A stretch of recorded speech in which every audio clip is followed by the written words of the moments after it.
Você não acha, Felipe, que ao longo desses 200 anos nós vivemos momentos decisivos desde o início da descoberta em si, a independência que comemoramos agora, 200 anos depois? Sim, houve vários processos de mudança, revolução, golpe de Estado, criação de arte de vanguarda, migração interna, eventos que mudaram para sempre a história da América Latina. Não só isso, modificaram estruturas sociais, econômicas, políticas, comportamentos e até mesmo a nossa forma de ver o mundo. Seria interessante perguntar como chegamos a esses pontos sem volta em nossa história.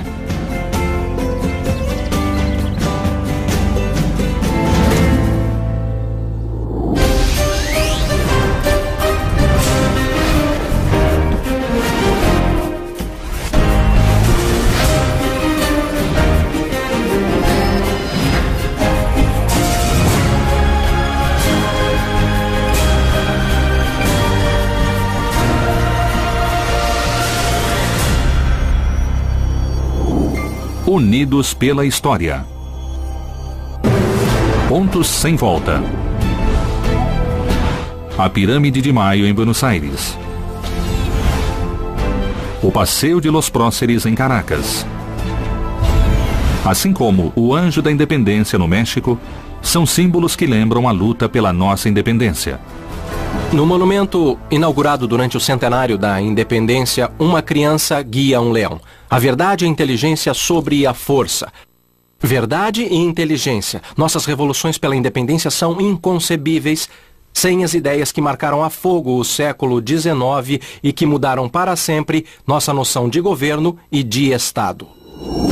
O pensamento iluminista invadiu o mundo ocidental com seus princípios de liberdade, igualdade e fraternidade. Valores que a Revolução Francesa universalizou para todo o Ocidente. E isso mudou as atitudes, os códigos civis, a geopolítica, os mapas. Foi um movimento realmente telúrico na Europa, só comparável, eu diria, às duas guerras mundiais do século XX. O iluminismo, esse movimento telúrico, colocou em xeque a noção de monarquia absoluta. Na Europa e na América, nascia um novo conceito do homem e sua relação com o Estado.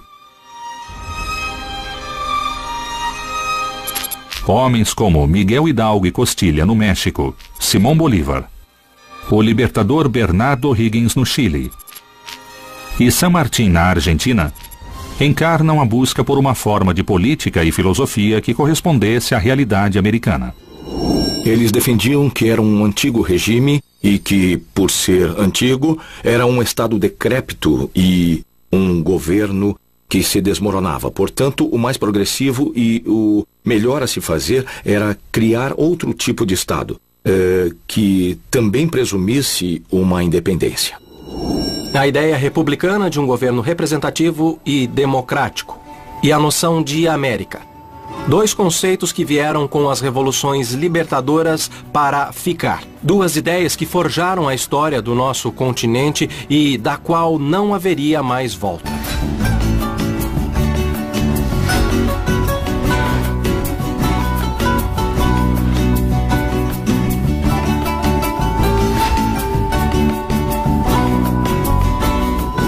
O primeiro passo para as revoluções que levaram à independência da América Latina, quem deu foi Napoleão ao invadir a Espanha. Com Fernando VII preso, os latino-americanos descobriram que não havia autoridade legítima a quem obedecer.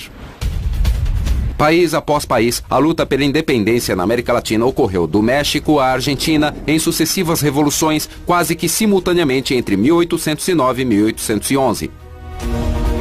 Em 25 de maio de 1809, estourou na Bolívia.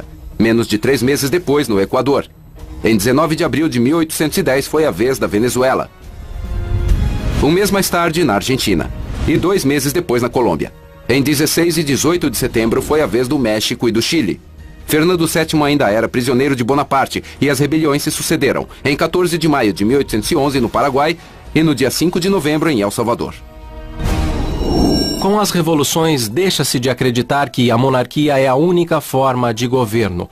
o que estava em vigor há quase 300 anos. Em seu lugar, surge o republicanismo democrático com influência francesa e o federalismo herdado dos Estados Unidos. Em 1810 ou 1809, quando se iniciam as articulações e movimentos de independência na América Latina, os primeiros governos a se formarem precisavam convocar o povo, e quando fizeram, chamaram de soberano. Então, aqueles povos que eram vistos como ignorantes durante o período colonial, que eram considerados povos baixos, povos sujos, povos feios, desagradáveis, de repente eram os povos soberanos. Entre 1790 e 1810, ou seja, na época em que eclodiu a crise, bem, em 1790, quando se falava em Constituição, era algo que pertencia à anatomia, à Constituição do corpo.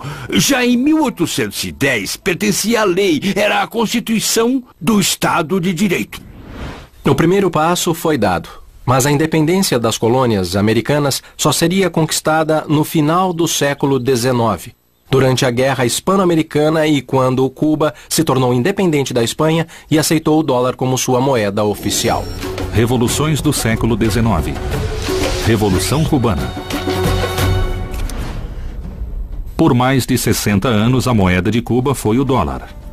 A ilha foi um protetorado dos Estados Unidos até 1º de janeiro de 1959, quando o movimento revolucionário, liderado por Fidel Castro, derrubou o ditador Fulgêncio Batista e estabeleceu o regime socialista em Cuba.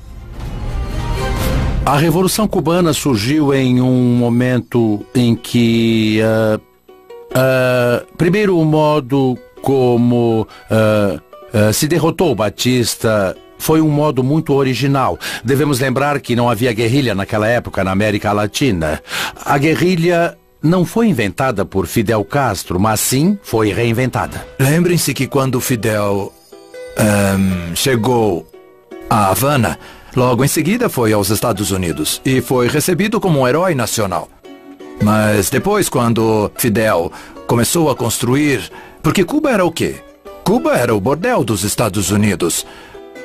Quando Fidel começou a querer autonomia e soberania, foi abandonado pelos Estados Unidos. Então o país se voltou para a União Soviética na época. Eu adorava quando era adolescente. A minha geração adorava Cuba quando era adolescente.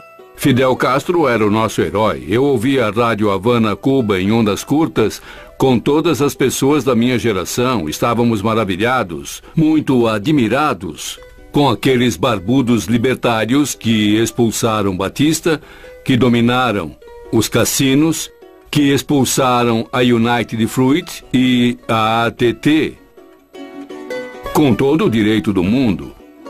E depois, pouco a pouco, foram se sovietizando, se russificando e transformando o que era uma experiência maravilhosa de justiça e liberdade em uma ditadura sinistra que terminou como uma loucura tropical, que, afinal, é o que é Cuba.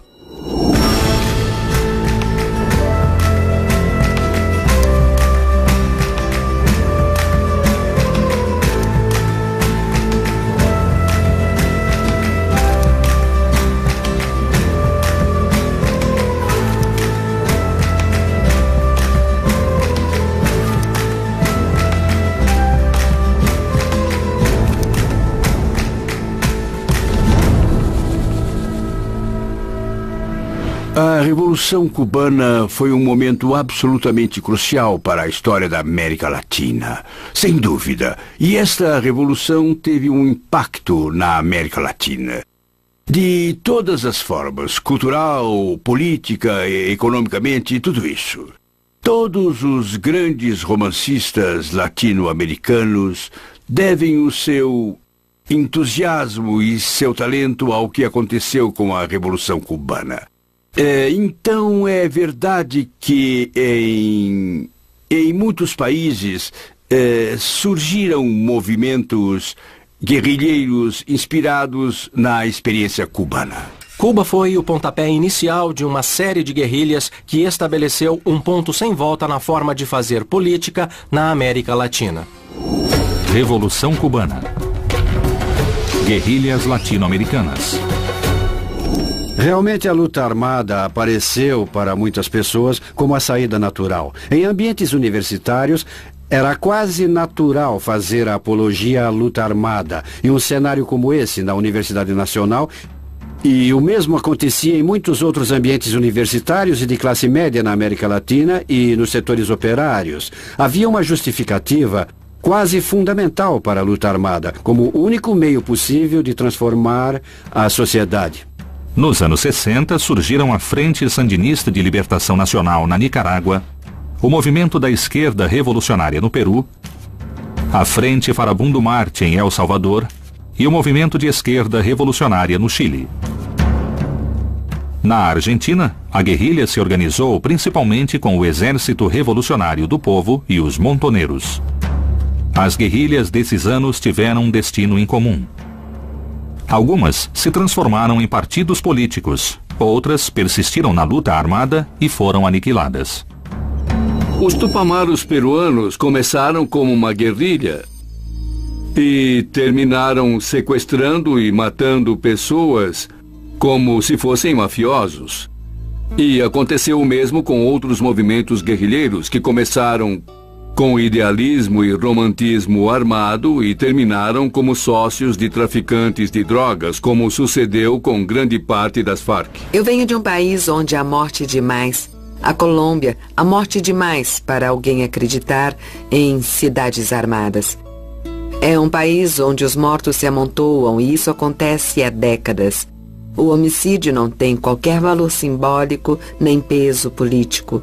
Ao contrário, as armas produzem uma profunda rejeição visceral, independente de quem as impunha, militares, paramilitares, rebeldes, quem quer que seja. Estávamos convencidos de que podíamos mudar as coisas e que só precisávamos sair das casas e lutar, tomar as ruas, e que um homem novo surgiria.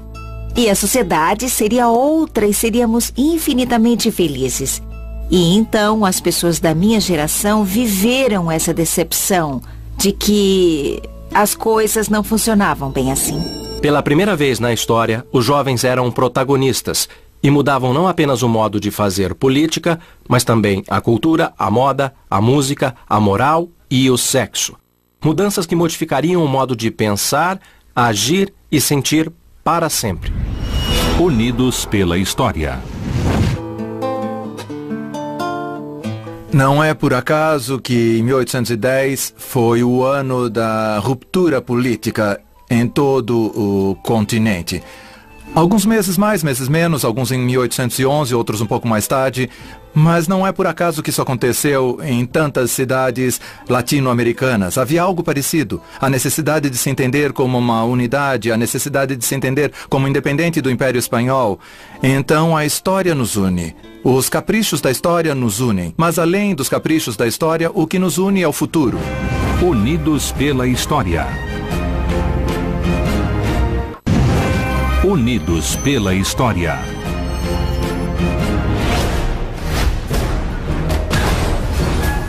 Nos anos 60, os jovens dominaram a década. E desde então são os protagonistas indiscutíveis da história. Uma tendência que tem continuado até hoje, fazendo da juventude um culto. Culturalmente, os anos 60 foram o período mais revolucionário do século XX. Foi quando a música, a literatura, o cinema, as artes visuais, a moda e os costumes mudaram para sempre. Os anos 60 foram uma tecnologia humanística, uma tecnologia espiritual que veio para a América e foi um choque porque não estávamos preparados. Éramos sociedades totalmente conservadoras. Conservadoras e conservadoras. As meninas como minha mãe, que era uma garota que cuidava de casa e estudava e que entrou na faculdade para estudar engenharia, e meu pai, um jovem boêmio, mas discretamente. Imagine, minha mãe descobriu a pílula e o meu pai descobriu que podia se divorciar. Foi fantástico.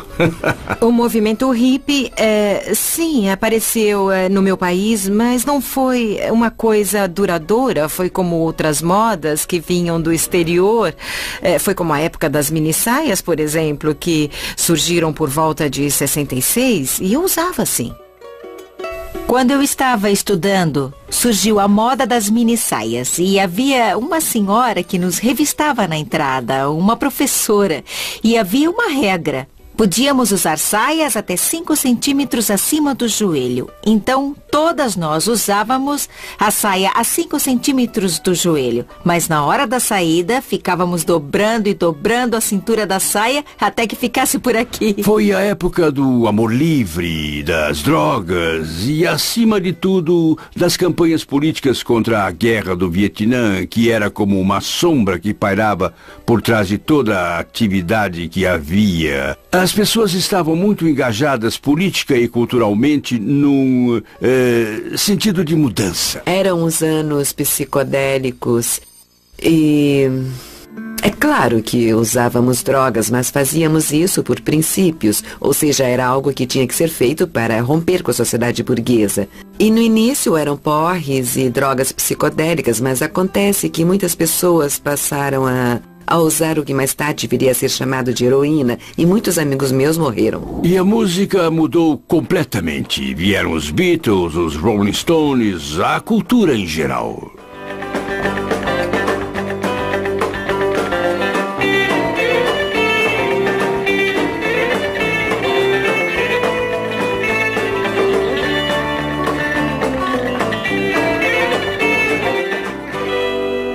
O rock varreu a América Latina. Nos anos 60 ouvíamos Billie Holiday, Elvis, Beatles e também rock em espanhol. Quando eu era pequeno, lembro que o primeiro CD não era CD, era disco. Que chegou na minha casa, foi Mix The Beatles. Era um álbum maravilhoso, como tudo que eles fizeram. E depois eu continuei sendo fã. E sem saber, eles foram um dos grandes mestres daquela geração. Eu acho que os Beatles foram influentes para muitas pessoas, mas não para mim. Eu escutava música em espanhol, porque na minha casa havia música, minha mãe cantava rancheiras, boleros, tangos. Digamos que o mariachi estava muito mais presentes na minha educação musical do que os Beatles. Sim, eu ouvia rock argentino, rock mexicano, isso nós ouvíamos na minha casa, e coisas como Mercedes Sosa, Violeta Parra, Vítor Jara. Os anos 60 foram palco de uma mudança cultural sem precedentes, junto com um enorme aumento do conhecimento científico e técnico. Tal como acontecera 2 séculos antes, a tecnologia transformava o mundo em um lugar mais rápido, informado e surpreendente. Revolução cultural. Revolução industrial.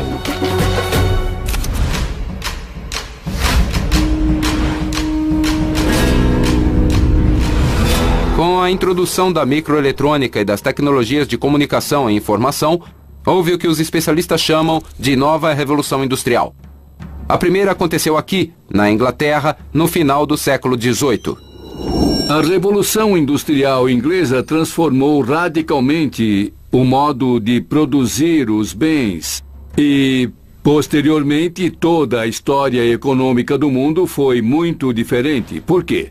Porque a Revolução Industrial Inglesa, quando se expandiu para França, Bélgica, Países Baixos e depois para a Alemanha, se transformou em economias que requeriam matéria-prima.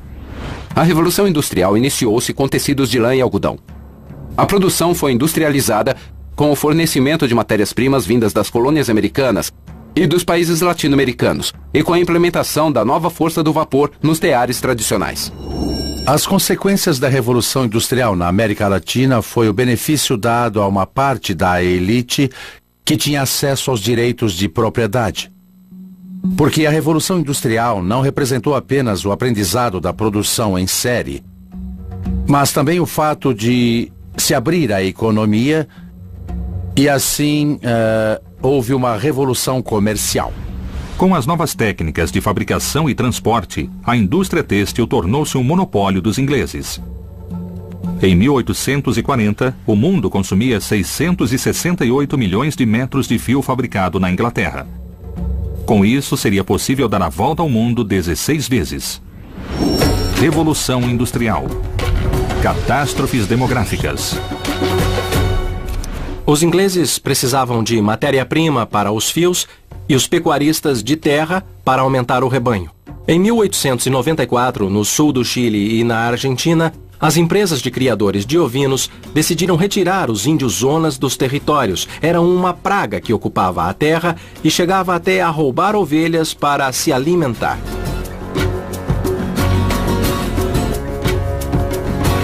Para acabar com a praga dos nativos, os fazendeiros pagavam aos caçadores de índios por cada par de orelhas apresentada. Mas, ao observar que os índios vagavam sem orelhas, começaram a pagar mediante a apresentação de cabeças, testículos e órgãos vitais.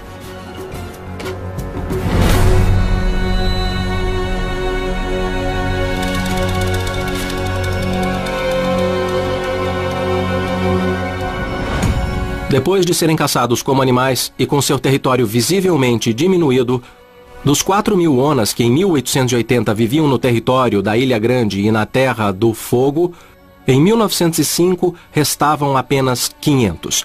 A maioria sucumbia às doenças dos brancos, como sarampo, escarlatina e tuberculose. E em 1930, o povo ona e com ele sua cultura milenar havia desaparecido.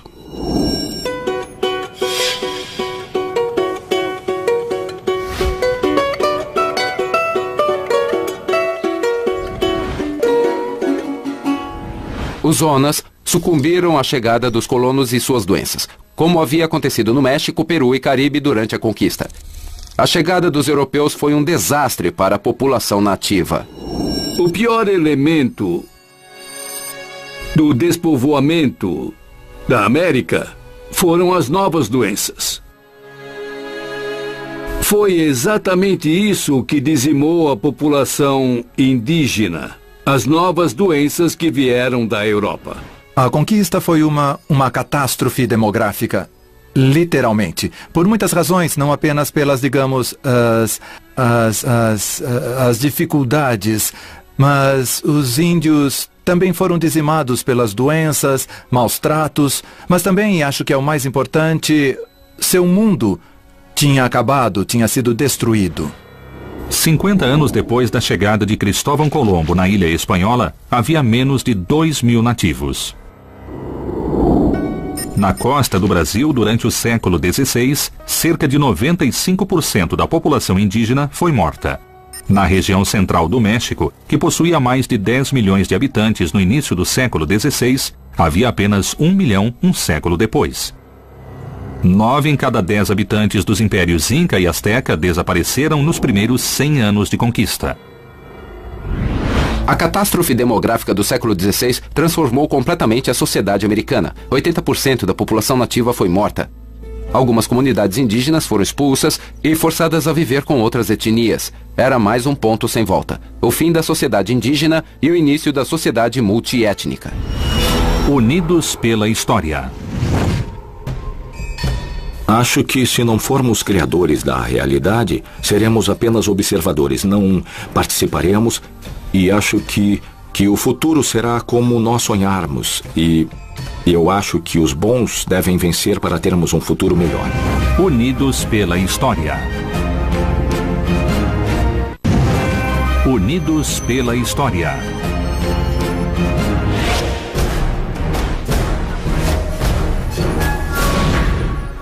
Vinte anos depois de Colombo chamar aquela ilha de Espanhola e fundar ali a primeira colônia da América, a ilha caribenha, que viria a se chamar Haiti, ficaria sem índios nem riquezas. A população indígena tinha diminuído a 10% do total e os espanhóis haviam levado quase todo o ouro. No final do século XVII, a Espanha cedeu à França o território do Haiti. Os colonizadores franceses apostaram na produção de cana-de-açúcar e café com mão de obra escrava trazida da África. Em meados do século XVIII, a população haitiana consistia de 300 mil escravos e apenas 12 mil pessoas livres entre brancos e mulatos. A América é filha de muitas mães, não só da Europa. É filha da mãe indígena, da mãe europeia e também da mãe africana, de norte a sul. E isso é muito importante. Não eram coisas, esses homens e mulheres, milhões de homens e mulheres, que foram trazidos como mercadoria em navios negreiros, marcados e vendidos. Mas os escravos se revoltaram e juraram vingança. Uma música deles diz: juramos destruir os brancos e tudo o que eles possuem, que nós morramos se não cumprirmos essa promessa. E não eram apenas os maus tratos que incentivavam a rebelião. A notícia da independência dos Estados Unidos em 1776 e principalmente a Revolução Francesa de 1789 agitavam as coisas na ilha caribenha. A primeira revolta de escravos começou em 1791 e terminou 10 anos depois, quando mataram centenas de proprietários de terras franceses e muitos outros emigraram. Os escravos do Haiti haviam conquistado a liberdade. O movimento abolicionista no Haiti teve um grande impacto em todo o mundo e serviu de incentivo para todos que lutavam contra a escravidão. A ideologia da Revolução Francesa havia guiado a única revolta de escravos bem-sucedida da história. Cidade do México, México. Paris, França.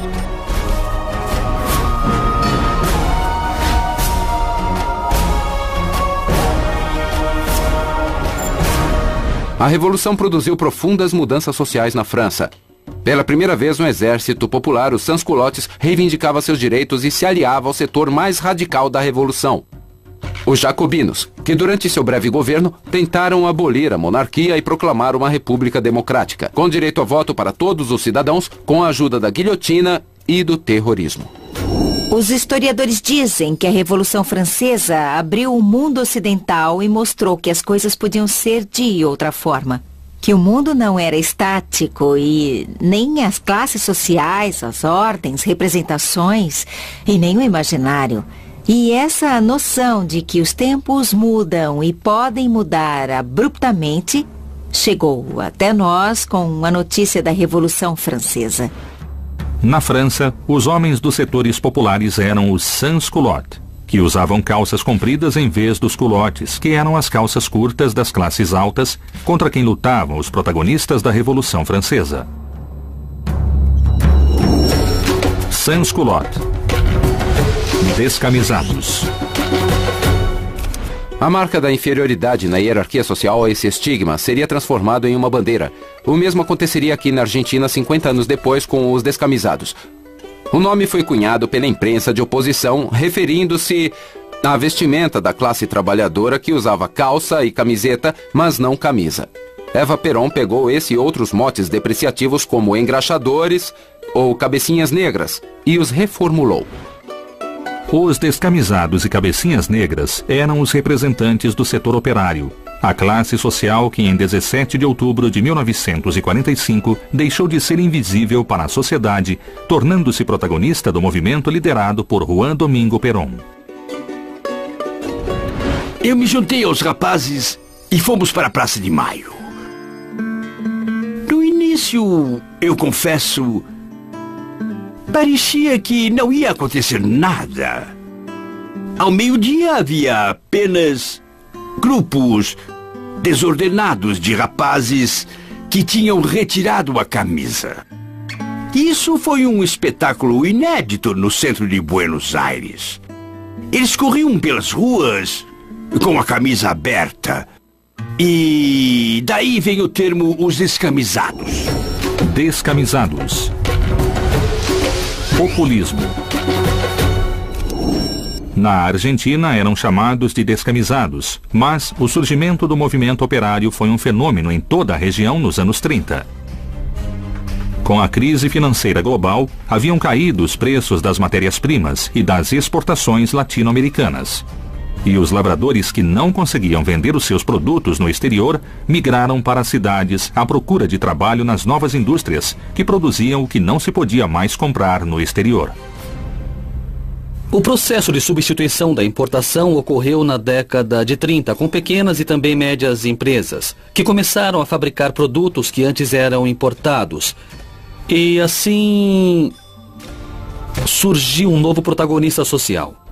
Uma classe trabalhadora que, em muitos casos, se mudou do campo para as grandes cidades e que era usada como mão de obra na indústria social que surgia. Um fenômeno definitivo ocorreu na América Latina: o ingresso dos setores populares na política. Representado pelo governo de Lázaro Cárdenas no México, o peronismo na Argentina, o varguismo no Brasil, a Frente Popular no Chile e o nacionalismo revolucionário de Paz Extensor na Bolívia. Esses movimentos integraram setores sociais até então negligenciados. Costumam dizer que Perón e Getúlio Vargas e Lázaro Cárdenas estão unidos por um elemento comum que é o populismo. Eu acho que não. Eu acho que mais importante do que isso é que os três eram militares. Então eu não falo deles como um populismo militar necessariamente, mas em alguns casos como um militarismo popular.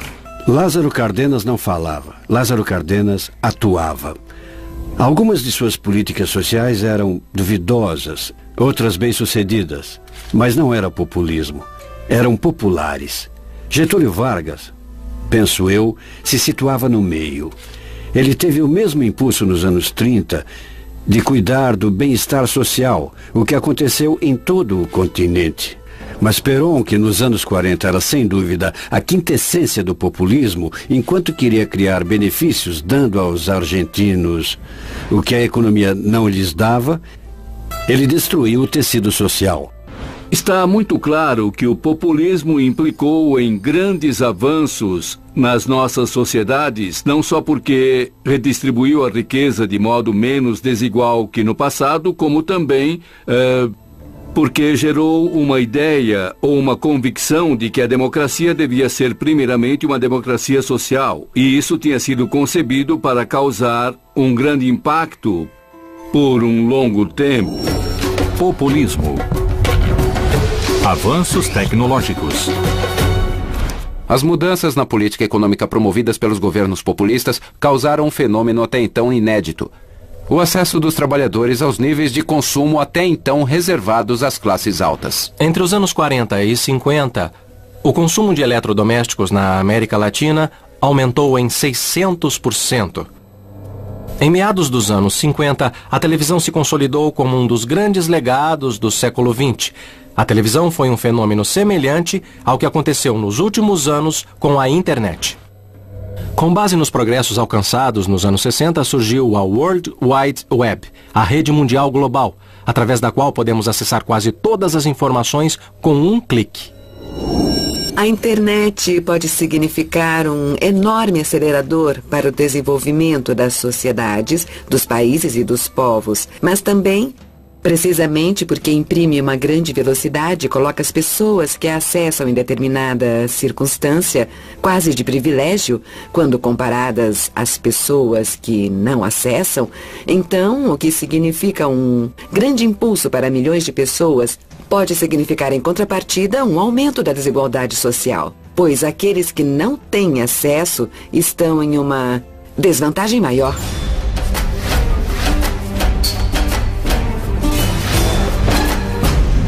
Há uma defasagem tecnológica em relação aos países desenvolvidos e a televisão ocupa um lugar privilegiado na nossa cultura. Desde sua criação, ela transmitiu grandes volumes de informação e conectou culturas que estavam isoladas, gerando um sincretismo como o da conquista americana.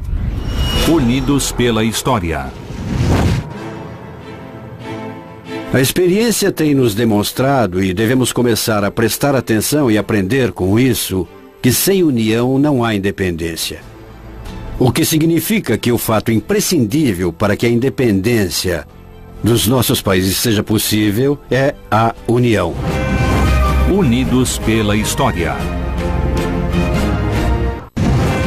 Unidos pela história.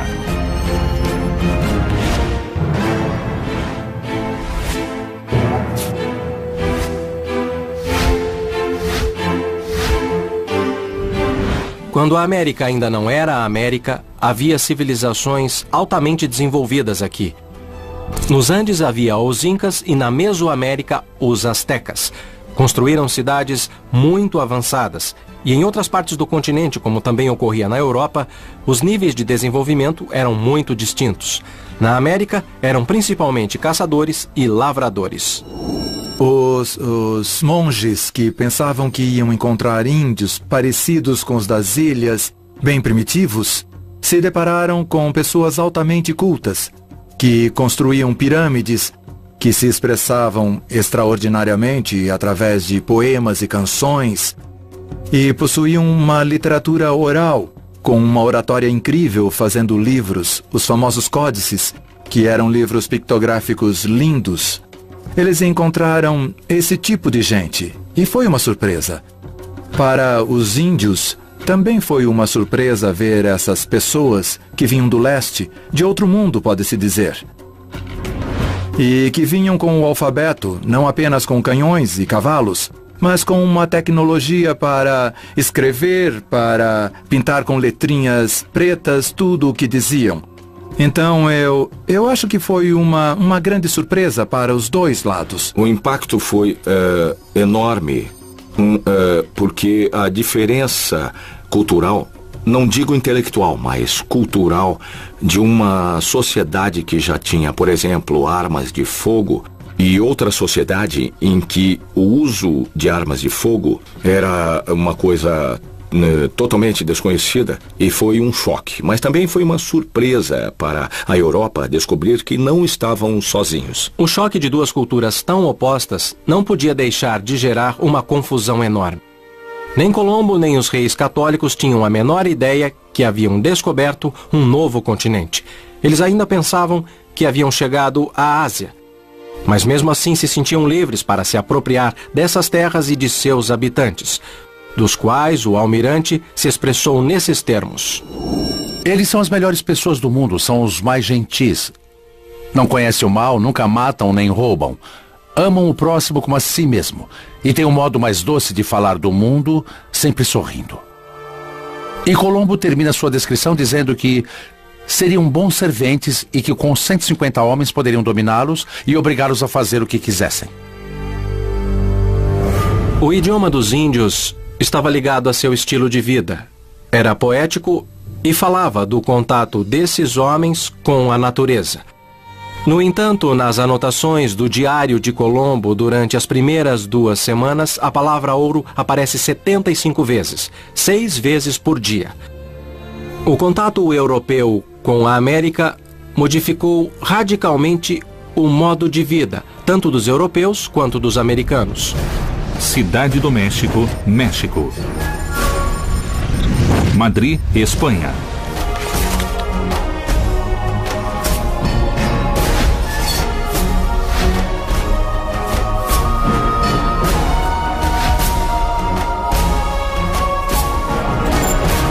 Para os europeus, a América era uma fonte inesgotável de recursos e a resposta para seu poder econômico. Para o conquistador e cronista Gonçalo Fernandes de Oviedo, em sua História Geral das Índias, a descoberta foi o maior acontecimento desde a criação do mundo. Anos mais tarde, o economista inglês Adam Smith iria mais longe. Diria que o descobrimento foi o fato mais importante na história da humanidade. A exploração de metais atingiu tal volume que com a riqueza extraída dessas terras, seriam capazes de construir uma ponte de prata e ouro puro que iria do topo de Cerro Rico, em Potosí, até os palácios dos reis da Espanha do outro lado do Oceano Atlântico. No entanto, nem tudo foi exploração e extermínio. Os europeus trouxeram ao Novo Mundo uma série de inovações que enriqueceram a América. O gado bovino e ovino, cavalos, trigo, rodas, uvas, ferro e armas de fogo. Por sua vez, os conquistadores levaram para a Europa uma série de condimentos e alimentos que enriqueceram a cozinha mundial, além da borracha, do rapé, as técnicas têxteis e hidráulicas e as complexas matemáticas mesoamericanas. A conquista foi um momento muito complicado, bem difícil, porque foi o encontro de culturas que pareciam estar fora do seu tempo, que pareciam estar em situações diferentes em momentos distintos. Eram formas diversas de pensar. E esse choque produziu toda essa tragédia. Esse encontro foi muito complexo. Foi trágico e doloroso. Provocou uma grande mortalidade, tanto pela guerra quanto pela fome e pela peste. Mas também foi muito criativo, porque as religiosidades e culturas se mesclaram. Eu diria que principalmente no México, mas também no Peru e em outros países e outras áreas da nossa América, para dar um novo florescimento altamente original. Para conquistadores e conquistados, a descoberta foi um ponto sem volta. O mundo nunca mais seria o que foi antes da América ser chamada de América. Unidos pela história. As ideias do iluminismo inspiraram a luta pela independência na América Latina. Um processo que terminou em 1898 com a independência de Cuba, que foi um protetorado dos Estados Unidos até 1959, quando triunfou a Revolução Cubana. A primeira de uma série de guerrilhas, em que os jovens foram os protagonistas, mudando os costumes e a cultura, enquanto se desenvolvia uma nova tecnologia, que culminaria anos mais tarde na Segunda Revolução Industrial. Ao passo que a primeira havia melhorado as técnicas de fabricação e os ingleses precisavam de mais fios e lãs para seus tecidos e os pecuaristas de mais terras para suas ovelhas. Mas os terrenos estavam ocupados pelos índios, então eles foram exterminados, como aconteceu no México, Peru e Caribe durante a conquista. E assim tiveram que ser trazidos escravos, que no Haiti se revoltaram encorajados pelas ideias da Revolução Francesa, liderada pelos sans-culottes, um modo de vestir que se tornaria uma bandeira, como aconteceria mais tarde na Argentina com os descamisados, fazendo assim ingressar os setores populares na política em toda a América Latina. Dessa forma, os trabalhadores puderam comprar televisores, um aparelho de massa que conectou culturas que antes haviam se interligado com o descobrimento da América, e assim, o mundo nunca mais seria o mesmo. Unidos pela história. Nosso continente tem mais do que um limite geográfico, ele tem um perfil que foi mudando claramente ao longo da história. Sim, é importante dizer que houve processos de mudanças positivos e negativos, mas a verdade é que tudo isso foi se formando ao longo da nossa história, constituindo assim a nossa consciência latino-americana. Podemos dizer que somos a soma de tudo o que se passou. A história do nosso continente, que também faz parte da história do mundo, passa por várias mudanças. Momentos sociais, políticos e econômicos, para os quais não há volta. E bem ou mal, os latino-americanos percorreram juntos essas conjunturas cruciais. Porque também dessa maneira estamos intimamente unidos pela história.